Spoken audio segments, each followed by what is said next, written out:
Welcome to the Rise podcast. It's Quasi Millington here, and my special guest today is Alana, and I'm going to say Dela Cruz. You Am I got it. saying it right? You got it. Okay, perfect, perfect.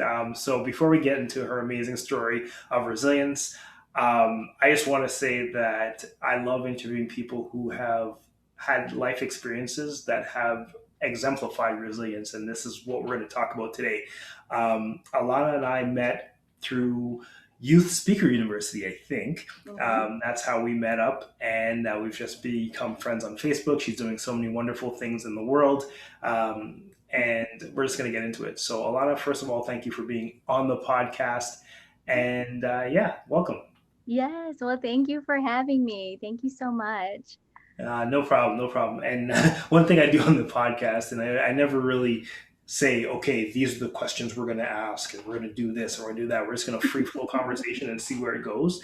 And you're just going to share your insights on how we can be stronger people. And you've gone through a lot. So first, take me back. I mean, there's a lot of things you've been through, but personal life. Let's start there, and then we'll go from there. Take me back to kind of, I guess, your upbringing and the personal life that you've gone through. I believe I read you were engaged multiple times, and you've went through some things in some marriages. So why don't you talk a little bit about your upbringing and how you got through all those tough relationships? Yes, yes, absolutely. Well, you know, I grew up actually in a very amazing Catholic family that was, they lived by the letter of the law. They were very well respected in their community. Our entire family was and is still. And I honestly, Kwesi, I had just a real true Brady Bunch type of childhood. I really can't say that there was anything missing or lacking. It was just absolutely wonderful. And so nothing really dramatic there in my childhood. It was just wonderful. And, going, getting older in age, in my high school years, I was, just kind of discovering talents and who I was. And in that, that's really where I started to deal with a lot of self doubts and a lot of, self image kind of things.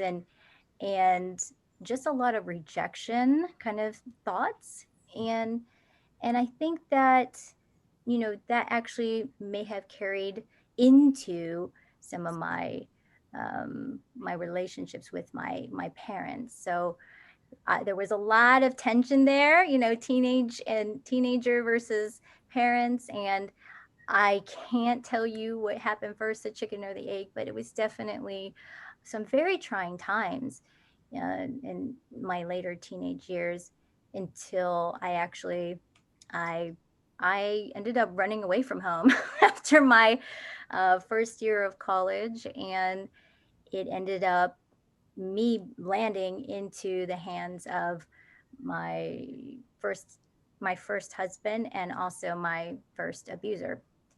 Hmm. So it And was it tell me more about that. Um, yeah, the first person that you end up, your first husband that you ended up with, and kind of what went wrong in that relationship, and where was the turning point? I think sometimes, a lot of times, people want to know, okay, you ended up in one place, but you started off in a really good place. Where was the turning point? And looking back, could you have seen it coming?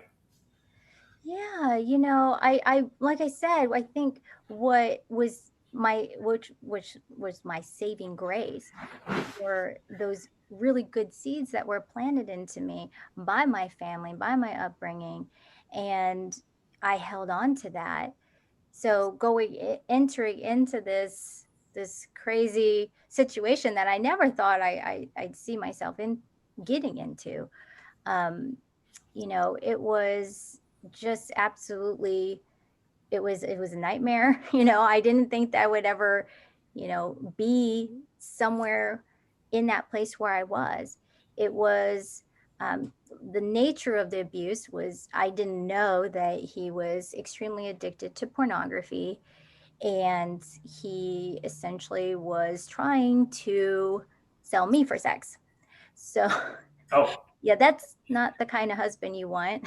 no, no. And I just want to rewind a little bit because I think it's important to know that you don't have to come from a broken home to have rough things happen to you in your life, right?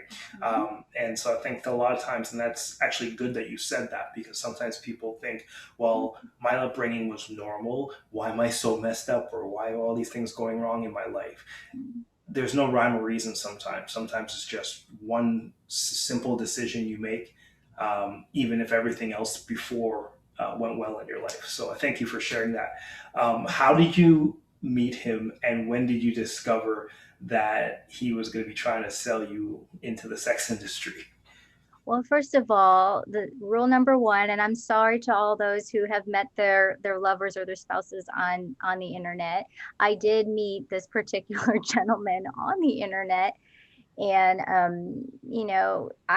he was acting as my friend, and in every single way he really counseled me, even through all the trials and tribulations I had with my parents. I was a teenager. I was just, what, 18 years old, and here I'm going through this, and he's 6 years older than I was, that's huge. Yeah, of That's a course. really big age difference when you're just a teenager.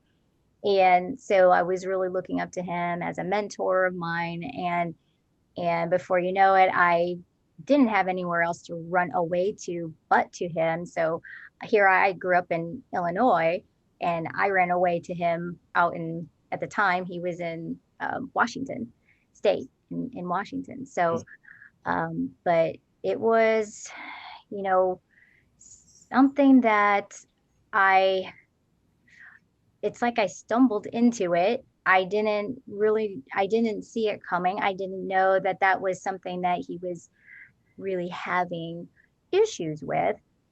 And upon finding that out, it was just, like I said, it was absolute nightmare come true. I ended up basically putting myself through college, and at that time, that's when I discovered that, he, all these, strange charges that he was using my credit card for, and, like, all these other things were coming up to actually, come to my knowledge.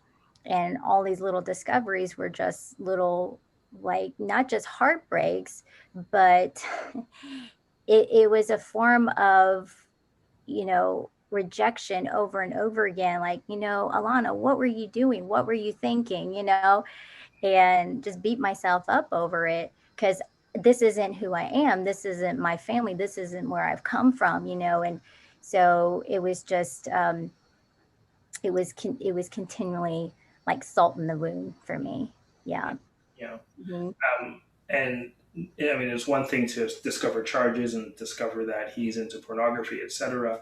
How did that lead to him then trying to get you involved and make money off of you in that way? If you don't mind talking about that. Yeah. So, whew, what do I say, Quessy? I'm actually I'm writing my life story. I always say, maybe you just need to go by the book, or eventually, if there's a film, maybe watch the movie, because Yeah, well, talk it about your really, book. Talk it about your really, book. I don't want to give away your fire. If it's no, in the book, let's wait for the book. What's let's it get to called, the and book. when's it No, come out?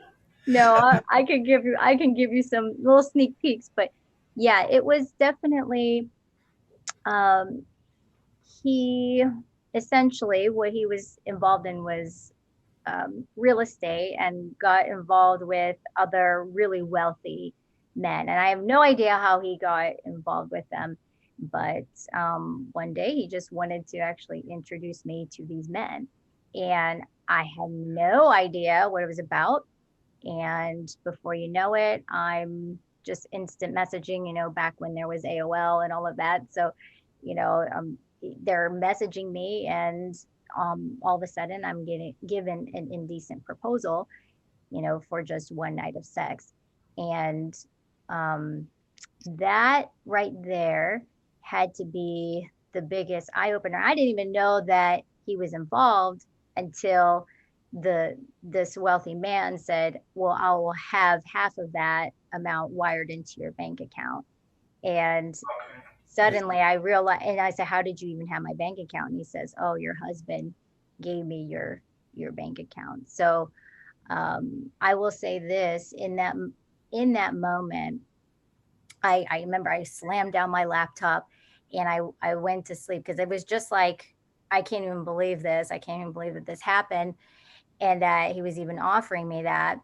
And I went to bed and it's like I fell asleep, and it was one of these nightmares where it was just pitch black, and I was struggling. I was trying my best to like get out of this dream, and I couldn't. And I woke up and my whole bed is covered with sweat. And this is the first time I actually heard the audible voice of God. And it said, leave now. That's what he said. And it was as if the whole city could hear that. It was so loud. And I just started, I got my suit. What do you do when you hear something like that? I just started packing. Right? I said, I'm leaving. I'm getting out of here. And I wrote him a letter, and I just said goodbye. I hopped on the Greyhound bus. I was going to LAX, and that was it. I mean, I couldn't stay with somebody who obviously wanted to prostitute me, essentially. Of It's just course. not that so far from my background. Typically a deal breaker in a relationship. Yeah. Typically, yeah, that's um, a deal breaker. So, so yes, you left him, and I mean, I guess take me through.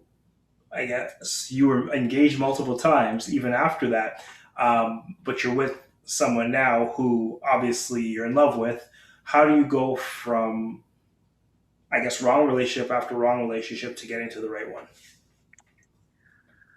well, you know, everybody has their breaking point. And, the unique thing about me is that, and I want to make mention of this because although, you know, I don't perceive that this podcast is necessarily Christian or any particular religious background. I am a Christian, but at the time when I was going through the abuse of the first ex-husband, I was not a Christian, and it was a very, very dark time. However, after that, shortly after that, I would say within maybe like a year or so after I had left him, that's when I actually had my moment where God divinely touched me. And I, literally was changed and transformed by the power of Jesus Christ. So at that point, now it's like, I need a Christian man, right? He's going to be better to me, right? Oh, So that sounds sarcastic. and made the second mistake going online. Okay, I'm so sorry for all you ladies wanting to find your man online, but and I won't mention the name of the website. I probably should, but We won't bother mentioning the I name of the. won't We'll mention say the online. I won't mention it. But it was a Christian web dating website, and you know, you just I happen to just be, I think, honestly, Quessy, I always thought, do I just have this sign on my back that just says, please contact me if you're psycho? I think, like, I don't know. But I mean, I just couldn't, for whatever reason, I couldn't see past that. All I could see was just a man that was trying to pursue me, a man that was really loving me. And and I fell for it every single time, even with the second one, who made the first one look like a circus. The second one was abusive emotionally and physically and mentally, and had all kinds of control and manipulation tactics that he was pulling on me on a daily basis, which essentially is the definition of abuse. Mhm. So he had every intent to manipulate and control me. And it was like living in hell. So I survived that. marriage for 9 months, and I escaped after 9 months. And, I had to look at that. And that was the most difficult one to get through because, you just think, wait, I thought that he's Christian. So, but I'm going to tell you, ladies, like, just because he reads the same version of the Bible as you, and just because he goes to church, and just because, you have to understand that, you have to see fruit. You have to see good fruit coming from a good plant, Hmm. right? So you just have to really, take your time with it. I only knew him for 30 days, so that might be another book, What Not to Do in 30 Days. Don't just marry someone so quick. I know Yeah. it works out for some women, but it just, there is no way, I'm not going to do that. So, that was just a really, really bad mistake. But I didn't lose my faith through all of that. I think that's what was most important, was even through the healing process of that. It was incredible. I probably cried for 3 months straight. I felt like I didn't have any kind of purpose. I felt like I messed up. I felt used up. I'm now married and divorced like twice, And like how old are you at this point? 20, in my mid 20s, maybe. Okay. you Oh, know so so already married and divorced twice, and you're in your mid 20s, like, this is failure with a capital F. Like, this was not part of the 5-year plan that I wrote out my senior year in high school. Like, this is just not it. yeah. And so it took a long while for that, not just in a mental way, but spiritually, and also physically. I was having physical symptoms of PTSD. And that's something that our military men go through, because Mhm. they've been through war. And that's exactly what I had gone through, Yeah. Yeah. was a form of mental war. Yeah. Um, and you're at this point now, so the marriage twice, married twice. What do you do to be able to say to yourself, I want to try to find love again after so much storm in your romantic life? You it's I kind of come back to, I mean, the whole podcast here is about resilience. And resilience, as I understand, is the definition of it, is just, you know, when you're easily able to bounce back, quickly, right? And I was able to bounce back. By the grace of God, I was able to bounce back. And I think the most important thing was, first of all, was my relationship with God. If I hadn't had that, I would not be here. I will say that right now. It was because of him. And also, in that relationship, I found out what my true God given destiny is. So when we don't know what our true purpose and our plan is while we're here, then there isn't any happiness. Then why even be here? We can sink into hopelessness and despondency and depression, and that can just carry us away. And instead of me just entertaining those kinds of thoughts, instead, it was like, okay, I know I have a plan and a purpose for my life. What is that? Now I'm gonna go after that with all my mind and all my heart. Mhm. So, and I will say this, I think what was in my favor was, if I were to really go back into my childhood, from the very, very, very early days, Kwesi, I can remember just being a very strong-willed, like, if I put my mind to something, I was going to get it done. Mhm. And there was just no stopping me. And every single time, you know, I I'll share the story with you. When I was 5 years old, I taught myself how to ride my own bike. Mhm. I mean, not to say that my dad wasn't there to help me in the beginning with the training wheels, but he'd go to work, and so Then I'm like, man, who's going to teach me? I'm the oldest of 5. So I didn't have, my younger siblings can't teach me, you know. I'm like, man, how am I going to teach? And I want to catch up with the neighbor kids. Yeah, yeah. So I'm like, man, well, I'm just going to do it. And I got on that bike, and I remember even that day, I just woke up and said, I'm going to learn how to ride this bike today. I'm 5 years old. And I Mhm. just told myself, I'm going to do it. Nice. And I mean, I was on my training wheels. And then I remember that morning I said, Dad, can you take one training wheel off? And then he took that one off, and so I pedaled, and I was like, okay, I'm going to get to the end of this block. Okay, now I'm going to get all the way around the block. And then the next day, I was like, Daddy, I can do without the training wheels. And are you sure? Because you're not with anybody. And I said, yes. Took it off. And let me tell you, I did it on my own. Nobody was there. Nobody was applauding me. Nobody was coaching me. I was all by myself. And let me tell you, it was just foreshadowing my life. It was just foreshadowing all those times because when you are in the valleys of life, you don't have anybody around you cheering for you.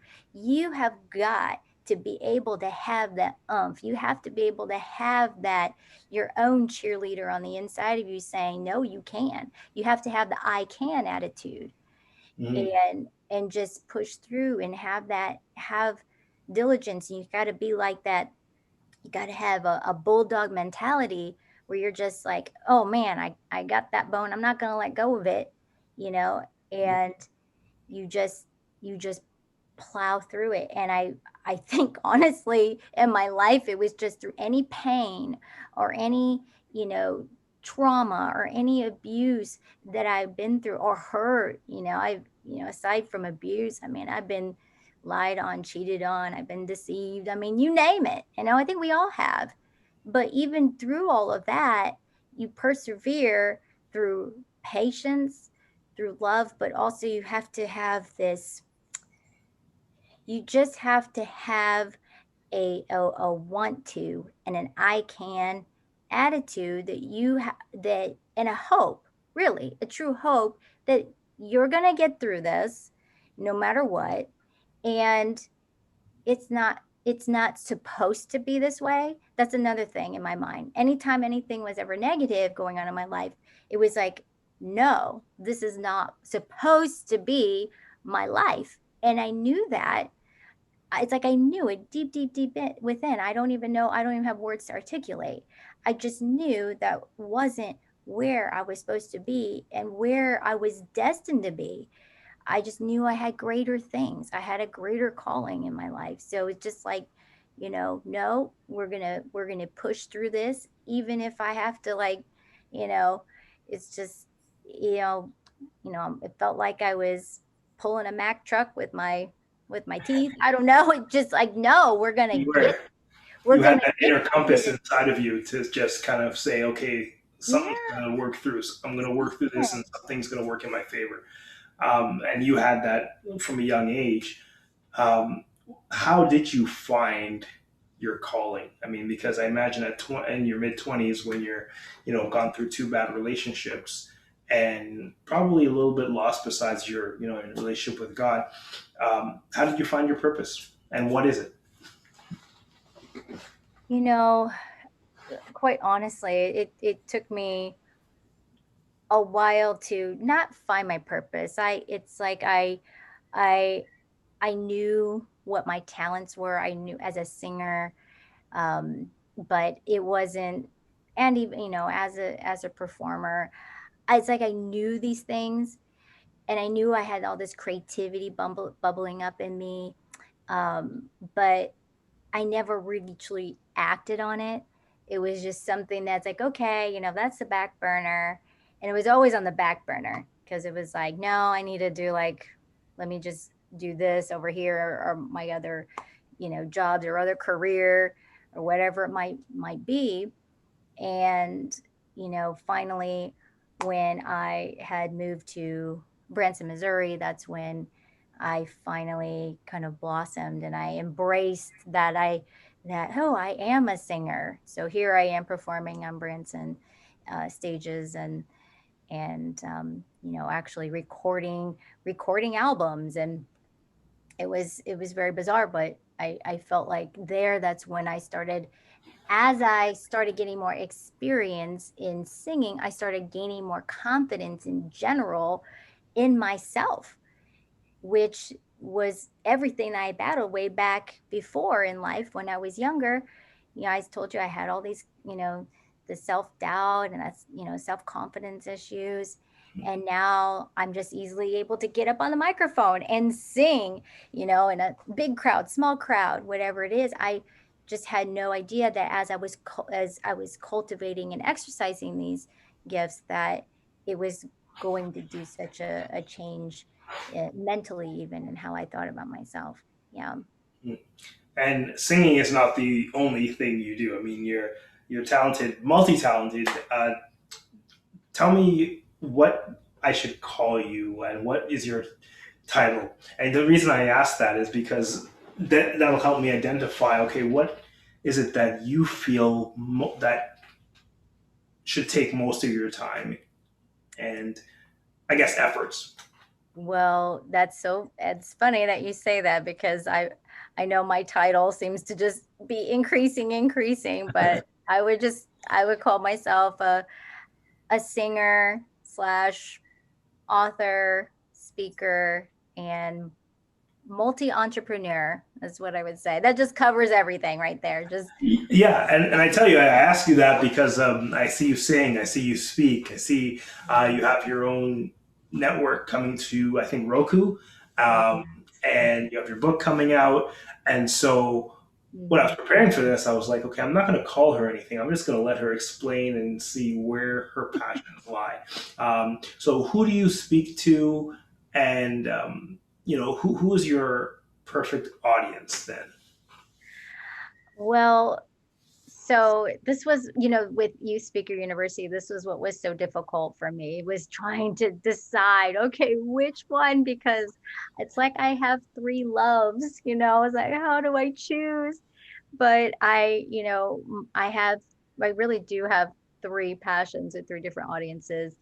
But my main one right now is speaking to women. So And what are your three passions, by the way, and then which one do you gravitate to? well, the three different passions, or three different audiences. Oh, three different audiences, I think you said. Yeah, so the audiences, I mean, would be women, teens, and also children. So it's like, Okay. okay, let's just cover them all. Why not? Yeah, yeah, yeah, yeah. So, but primarily right now is, for the network, it's the women, and also for the book, it would be the children, obviously, since it's a children's book. But and they're launching simultaneously, Quezzy. Right now, Yeah. they're why did I do that to myself? But yeah, so with Soul Win, so it's Shining Our Light Women's Inspiration Network. It is Oh, already, it's an acronym. I didn't even realize that. yeah, Okay. yeah. And it is already available on Roku. You can go to Roku and sign up for it. And it's called Soul Win. But the primary mission and the heart of Soul Win TV is domestic violence prevention and awareness, but not just the prevention and the education side of it, but also in the healing side of it. So women who are on there are actually leading with their own TV shows, and those women are leaders in and of themselves. I call them diamond survivors, because they've been through the fires and the pressures, and now they're shining brightly to the world and giving their inspiring story, and also so much inspirational hope as well. So um, it's amazing. I have an amazing group of diamond ladies and show lineup. So definitely check it out at soulwin.tv. But also, aside from that, is, the children. So I have a certain, it was kind of a strange talent to find and discover, but I found out when I was in New York and I was training for opera that apparently I have a pretty big knack for singing Disney princess songs and sounding like the Disney princesses. So how did that happen? I don't know, but um, in that I discovered a real love for it. I decided that I was going to start my own princess party company, and then from there, I love playing Ariel. But in when I was playing Ariel, I always wanted to read a mermaid story, and I could never really find a real mermaid story. When I say mermaid story, I could find plenty books, but I couldn't really find like an actual nice mermaid tale to tell other than the Little Mermaid. I wanted something else to share too. And it was a kind of a blessing in disguise. It happened in April of 2020 when everybody was getting laid off. I got laid off, and then a month later, it's like God just bloop, just dropped this whole idea for a mermaid book in And me. you And wrote a it's book. just You wrote a book. literally wrote a book like in 3 days, a children's book, and you know, all of a sudden, and I acted on it. I mean, I wrote the book, but then I had to act on it, and Absolutely. so now that book is rolling out here in July, the world of Aquadonia. So you have to Neat, neat. So, are you going to go to schools and do readings and combine that with your speaking as well for schools, or yeah. what do you plan to do with it? Well, I'm starting off with the book launch first, and yeah, I would like to have just little. I'm going to have the big, huge bash, but then I will also have just smaller, group book readings or read-alongs for the kids, and maybe make it fun and have a mermaid there all the time that's able to read them the book, and um, but it's really a book. This is what's very interesting about it was that when I was writing the book, around that time, that's when the unfortunate tragedy of George Floyd happened, and I had decided, me being myself, I am mixed or biracial, so I'm half Filipino, I'm half German, Okay. and I was like, why not let's create, let's have the main characters of the book both be biracial, and have them, having them grow up in these um, mixed racial kind of families, and then also just kind of exemplifying that everywhere throughout the book, that there needed to be more, um, what's the right word, um, racial equality or racial diversity that's expressed in children's literature. Mhm. So I really wanted to portray that, not just in the illustrations, but also in the storyline. So it's pretty incredible, being that not only is it I mean, I think it's a really good mermaid adventure tale, and pirates too are involved in it, but it also is trying to obviously carry on a more positive message to our younger generation, so that perhaps we can get a handle on any kind of racism, and nip it in the bud from early age. Uh, Absolutely. And I mean, to bring the relationship story full circle now, you are happily with someone now. Is that true? Yes, yes, Oh, I okay, am. okay, I'm okay. engaged. Yes, Congratulations. Because I do want to get to that because oh, I know that for the happy ending. you've had an interesting past and you haven't had the best luck in relationships. So I wish you luck in that sense as well. When you speak to women, are you focused on domestic abuse survivors as far as women goes? Because I see you have an event coming up that you're going to be, or event that you did called Hope, Health, and Healing. Oh yeah. Yes, yeah. Uh, So yeah, yes, what's your focus there? I do regularly. Yes, I do regularly speak at various women's conferences, or lately it's been women Zoom conferences. But it's it is something that I am trying to focus more on, being that I am the owner of a women's network. There, I really mostly just want to be speaking about my mess that is turned into my message, and a test that turned into a testimony, and be able to be that voice of hope for women, no matter where I'm at, whether it's on a Zoom call or a conference. It could be a small stage, a big stage. It could be at the shelters. It could be at the churches. But wherever I go, I want to be able to be that voice of inspiration, the voice of hope to the women that need to hear it. That it is possible for you not only to bounce back out of something that was so horrible, but you can also find your God-given destiny and thrive, and prosper. And you can't do that unless you completely get whole in your soul, and then you can have prosperity in every other area of your life. I like that. Get a hole in your soul. You had determination from a young age, riding your bike on your own, and kind of had that drive to say, okay, you know what? I'm going to follow, and no matter what happens to me, I'm going to bounce back. And you had that belief in yourself from a young age. What would you say to someone who didn't have that belief? You're talking to, maybe a teenage girl or a young woman who doesn't have that resilience that you kind of had all your life. What kind of tools do you give them to bounce back when they're going through things? Well, the first thing that comes to me is don't don't get caught up on perfection, or feeling like you need to be perfect, or that your life needs to be perfect, because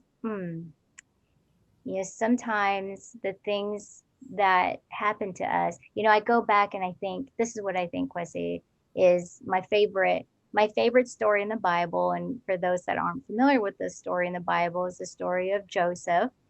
And Joseph had, he had a pretty rough time with his family. His brothers ended up, turning on him, and after Joseph ended up telling about his dream to his brothers, he ended up getting thrown in the pit and for dead, and went back and told their father that Joseph is dead. And he ends up, as the story goes, and he Joseph ends up getting picked up by slave traders who found him, and later on was imprisoned, and for many many years. So in that time, he Joseph could have, for 13 years, that's a long time to be in prison. I mean, you have a lot of time to just be like, become very embittered. But Joseph didn't. And when Pharaoh had a dream that he couldn't understand, and all of a sudden Joseph has the interpretation of the dream from God, and now he's becoming second in line. He's ruling right next to the Pharaoh. And lo and behold, when the famine comes, here comes his brothers that betrayed him and left him for dead. Now he could have actually got revenge Mm-hmm. and got him back, right? For all that they put him through. He wouldn't, but Joseph didn't have that in him, and he was merciful, and he was kind, he forgave them. So my point is that just because you're hurt and you got burnt doesn't mean that you need to remain bitter. So the biggest thing is that you forgive. And it's the hardest thing to do, but if you have a hard time doing that, you need to ask God to help you to forgive. And the thing about it, about forgiveness, is that you're setting yourself free. It's not you letting that other person off the hook. You're the one that needs to be set free, Mm-hmm. because there's all of that hurt that you're just being stuck in. And once you forgive, you're going to thank yourself. Woo! I just set myself free, and your life is going to be so much better. And perhaps you won't keep making the same mistake after the same mistake, because now when you forgive, it's like a safeguard. You forgive, but you learn. That's important too. Mm.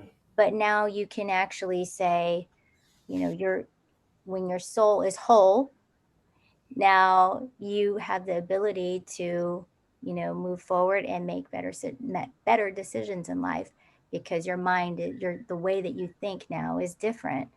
So that's what I would say. Have an I can attitude, but also have an I forgive attitude. Hmm. Hmm. Um, And how do you maintain that on an ongoing basis?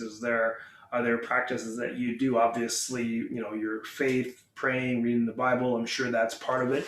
Um, what would what other things do you do to kind of keep that positivity and that work ethic that you have and that just go get it attitude? Because we can lose that at times or just get a little bit discouraged, no matter who you are. So how do you keep it? well, I mean, I have to say, you keep it by exercising. You just have to exercise it. And it's just kind of like, it's like what muscles, you Mm-hmm. know. And I think you got some muscles there, Quessy. So, you got little muscles. So when you have muscles, what do you have to do? You have to work at Gotta it. work them out. There's Yeah. things there's resistance. So the things that happen to you in life, it's just it's almost like forgiveness is the muscle that gets built up through the resistance that's happening to you in your life. Mm. So, and so does resilience. Resilience is also being built up, as you have all this opposition coming at you. Mm. And really, through all of these things that happen in life, I'm grateful, because it actually helped develop my character and who I am. It's almost like as if, if I think of these sculptures, right? You think about these old, like, stone sculptures, like Roman sculptures, right? It's almost as if all these people and things and whatever were just like chiseling a little bit more to make me who I am.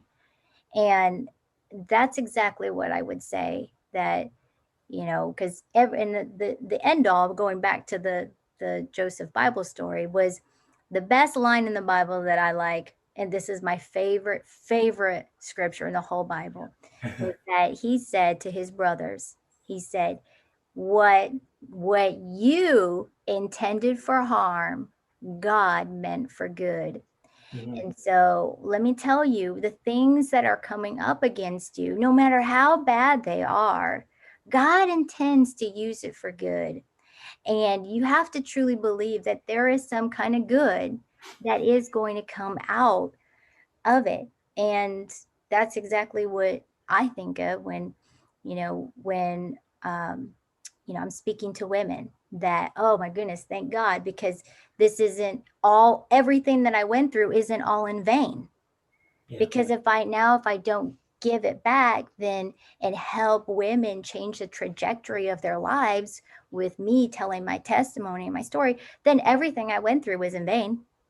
Yeah. It's like, and I don't want that. That, to me, that I don't even want to think about that. That's just such a waste of pain, so I it's like that like, term, a waste of pain. Don't waste your so pain.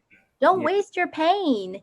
Use it for your gain. Woo! There we go. We're just There we rhyming go. right now. That's Don't right. waste That's your right. pain. Use it for your gain. That's exactly what it is.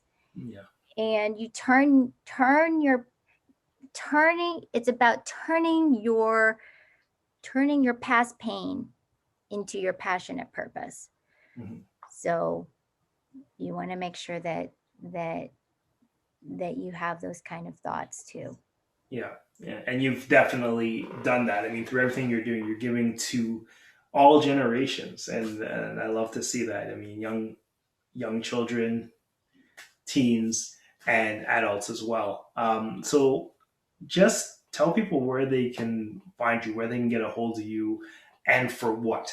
Just so we know, okay, if you're looking for me for this, go here. If you're looking for me for this, go here. You're one of the few guests that I have to be that specific with because you're doing so many great things. I want to make sure that we're clear about what you do. Well, luckily, Kwesi, I actually have I actually thought about that a while back. So I did develop one URL and put everything under that under that domain. So you can just go to alanadelacruz.com and you can find basically everything that I do, that I offer, the services, the products, the different businesses. If you want to book me as a speaker, you can do that there as well. Um, and also, I would say specifically for my book, and if you happen to be listening to this and you're in the Southern California area, I will be having a massively big book launch for children age 5 to 8. It's going to be held in Newport Beach Civic Center, July 31st Sweet. in the early afternoon. So go to worldofaquadonia.com. And I even believe that you can find the event on eventbrite.com. But if you want to just go to worldofaqua.com, you can, and you can see other different things there in the store that perhaps you can purchase. But yeah, that's Awesome. I'm about going to it. spell your website just so I know. So Alana Oh is yeah, ALANADELACRUZ. yes, Z, ZZ, whatever you want to say. In Canada, we say Z.com. oh okay.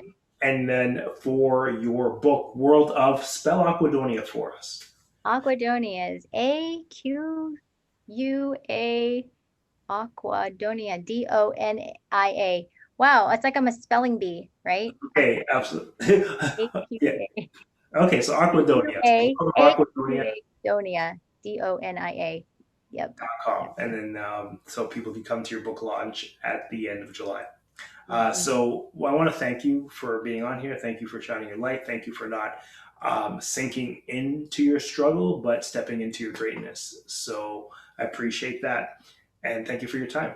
Thank you for having me, Kwesi. I appreciate it.